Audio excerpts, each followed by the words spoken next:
Salem bus ஸ்டாண்ட்ல வந்துட்டு பழைய பஸ் ஸ்டாண்ட் வந்துட்டு நீங்க பக்தர்கள் அங்கிருந்து திருப்பி நீங்க வரலாம். பழைய பஸ் ஸ்டாண்ட்ல இருந்து 105 பஸ் ஏறி அதே மாதிரி இப்ப வந்து பஸ் விட்டுருக்காங்க நம்ம கோயிலுக்குன்னு சொல்லிட்டு மினி பஸ் விட்டுருக்காங்க. அந்த மினி பஸ்லயே வரலாம். அப்படி தெரியாதவங்க ஆட்டோ ஏறி வீராணத்துல இருந்து கூட இங்க அப்படி ரீச் ஆகி வரலாம். இங்க கத்தாலப்பாடி கிராமம் வளையக்குளம் ஸ்டாப் இங்க இருந்து வாக்கிங் டிஸ்டன்ஸ் நடந்து வர தூரம் தான். நீங்க தாராளமா வரலாம். ஏன்னா நம்பிக்கை வைக்கிறதோட கருவறையில் இருக்கிற அம்மனை நம்பிக்கை வைக்க அவதான் உங்களை காப்பாத்துவோம். சத்தமா பேசு. குடிச்சு குடும்பத்தை நாசம் பண்ணிக்கிட்ட கட்டின பொண்டாட்டி புரிஞ்சுக்கல, தேவையில்லாத வார்த்தை பேசின, தேவையில்லாத சிக்கலை பண்ணிக்கிட்ட, உந்த குடிய உன் வாழ்க்கையை கெடுத்துருச்சு. யார் வேணாலும் நியாயம் கேட்கலாம், இது பொது நியாயம். நான் கேட்டா நியாயம் சொல்லலாம். குடிச்சு வாழ்க்கையை கெடுத்துருச்சு. கட்டின பொண்டாட்டி வேணான்ட்டா, பார்த்தா பிடிக்கல, பார்த்தா பழக்கம் இல்ல, எனக்கு புருஷன் வேணாம், ஒண்ணு வேணாம், நான் பொழப்பு செய்ய முடியல, நான் பண்ணையும் பண்ண முடியல, என்னோட இவனோட வாழை எனக்கு பிரியும் இல்ல, எனக்கு வாழ்க்கையில சிக்கல், என்னுடைய மனைவி வந்து சேரணும், அதுக்கு நம்ம எப்படி இருக்கணும், அதுக்கு முதல்ல நம்ம எப்படி நடந்துக்கணுமா, முன்னாடி வா, அதுக்கு நம்ம முதல்ல எப்படி இருக்கணும், நீ எப்படி இருக்கிற,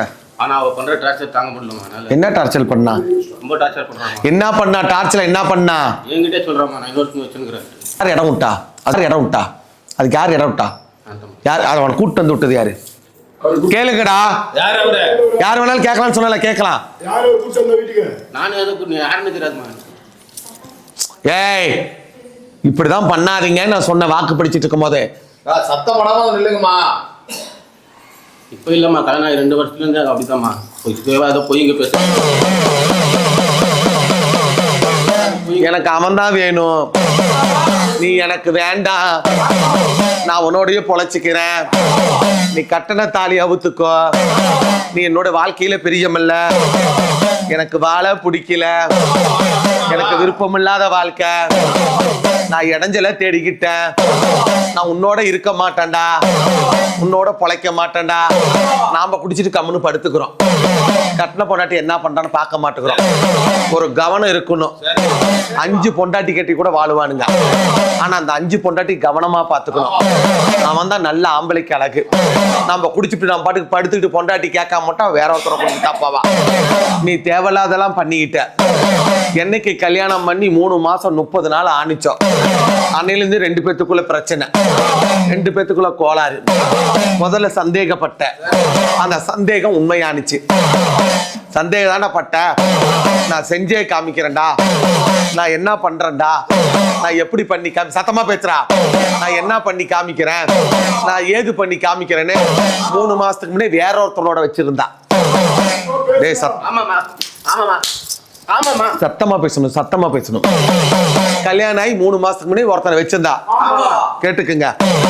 அதான் சரி பண்ணி கட்டி காப்பாத்தி கொண்டாந்து வெளியே வந்தான். திருப்பி இப்ப இன்னொருத்தனை வச்சுக்கிட்டா, இப்ப அவனை விட்டுட்டு இன்னொருத்தனை வச்சுக்கிட்டா, கட்டின தாலி அவுத்துட்டா, வேணவே வேணாங்கிறான். இதுதான் இவன் குடும்பத்துல நடக்கிற விஷயம். உண்மையா பையன் கேளுங்கடா, வாயில நான் குளக்கட்டையா வச்சிருக்கிறீங்க, அங்க சொல்லு மக்கள்கிட்ட. என்ன பண்ணலாம், நீ திருப்பி சரி பண்ணி கொண்டாந்து வச்சா திருப்பி இன்னொருத்தனத்தை தேடிட்டு தான் போவான். நான் விடுதலை வாங்கி கொடுத்துறேன், நீ குடிச்சுட்டு கண்டம் பண்ணி திரியா. என்னைக்கு அடிச்ச போத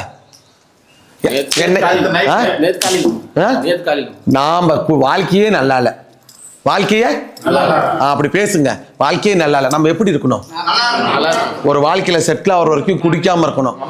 நல்ல பொண்டாட்டியே கிடைச்சா அவளே வாங்கிட்டு தரா. நாம குடிச்சு மலாந்துக்கிட்டு கடந்தா எந்த பொண்டாட்டி நம்மள போய் பாப்பா. 3 நாள் வீட்டுக்கு வருது இல்லம்மா, அதனால குடிக்க சொல்லுதாடா. அதனால எந்த வேலைக்காரன் குடிக்க சொல்றான் உன்ன, எந்த ஓனர் உன்னை குடிக்க சொல்றான்? என்ன போய் மரம் வெட்டுறியா, போய் ஏதாவது மலையை உடைக்கிறியா, கல்லு மண்ணு தூக்கி கொட்டுறியா, என்ன வேலை செய்யற? டிரைவர் வேலை செய்யறோம். அதே உன்னால முடியலையா? அதுக்கே உனக்கு கஷ்டமாக்குதா? கஷ்டப்பட்டு எடுத்து கொட்டுறதுக்கு நான் ரெடியாகிறேம்மா. அவங்க கஷ்டப்பட்டு எடுத்து குத்தல வீட்டுல நிம்மதியா தூங்க விடுறது இல்லையாம்மா. இவளை விட்டுட்டு இவளை கழிச்சு கட்டிடுறேன், வேற வாழ்க்கையை தரேன், வேற வாழ்க்கை அமைய மட்டும் நான் குடிக்க மாட்டேன்னு 18ஆம் படி கருப்பு மலை சத்தியம் பண்ணி கொடு, நான் உன்னை நம்புறேன். சத்தியம் பண்ணி கொடுக்குறியா? சத்தியம் பண்ணி குடிச்சு எது நடந்தாலும் நான் பொறுப்பாக மாட்டேன், உயிரே போனாலும் போயிடும். சம்மதமா? பொறுத்துற கல்புறத்தை சுறுசுறுப்பா பொறுத்துங்க.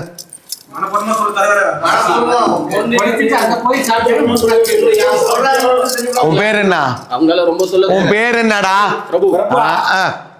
பேர் அப்பு மாமியாரெல்லாம் ரொம்ப சொல்லுதுமா.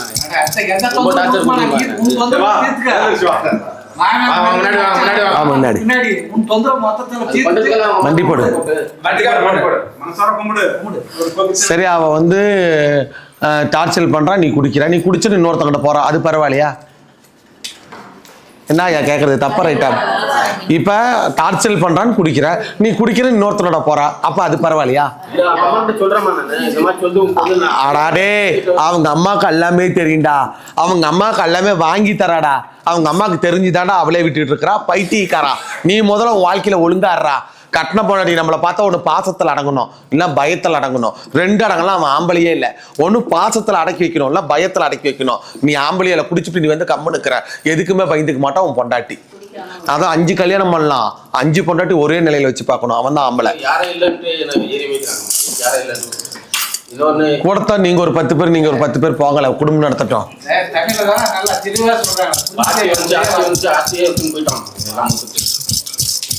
நீ குடிக்க மாட்டேன்னு சத்தியம் பண்ணி இன்னொரு வாழ்க்கையை அமைச்சு தரேன், அதை முன்ன செய்ய பார்க்கலாம். எப்பறா நீ குடிக்க மாட்டேன்னு சத்தியம் பண்ணு, நான் உனக்கு வாழ்க்கை அமைச்சு தரேன். அப்ப நீ குடிக்க மாட்டேன்னு சத்தியம் பண்ணு. ஏய், உயிர் மேல சத்தியமா, நான் சொல்றத சொல்லு. என் தொழில் மேல சத்தியமா, என் குடும்பத்து மேல சத்தியமா, என் பொண்டாட்டி பிள்ளைங்க மேல சத்தியமா, என் பொண்டாட்டி பிள்ளைங்க மேல சத்தியமா. அப்புறம் வேணாங்கிறான், அப்புறம் வேணுங்கிறான், காலையில என்ன சொதப்புறான்? சரி, பொண்டாட்டி பிள்ளைங்க மேல சத்தியமா, இனிமேல் நான் குடிக்க மாட்டேன், சத்தியம் பண்ணு. எந்திரி.